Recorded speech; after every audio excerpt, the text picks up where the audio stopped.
ఎందుకంటే ఇది క్రిస్మస్ కదా. మరి పరలోక రాజ్య సౌధాన్ని విడిచి తండ్రి అయిన దేవుడు శరీరధారిగా యేసుక్రీస్తు ప్రభువారి ఈ లోకంలోకి వచ్చాడు. ఎప్పుడైతే యేసుక్రీస్తు ప్రభువారు ఈ లోకంలోకి వచ్చాడో, నేను చెబుతున్నా ఈ ఆసియా ఖండంలో ఈ మాదిగా మాల జీవితాలు చాలా ధన్యత పొందాయి.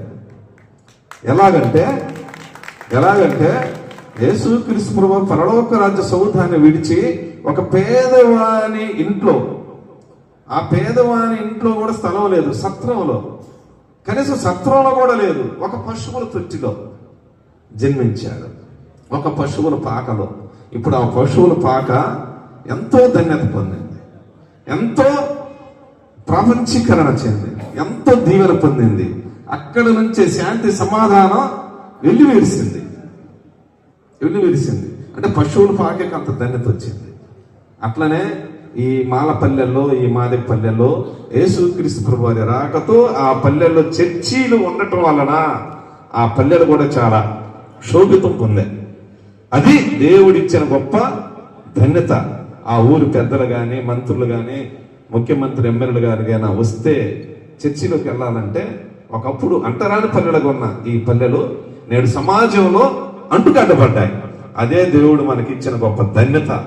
కాబట్టి దేవుడు చేసిన ఉపకారములలో మనం దేనిని మరువకూడదు.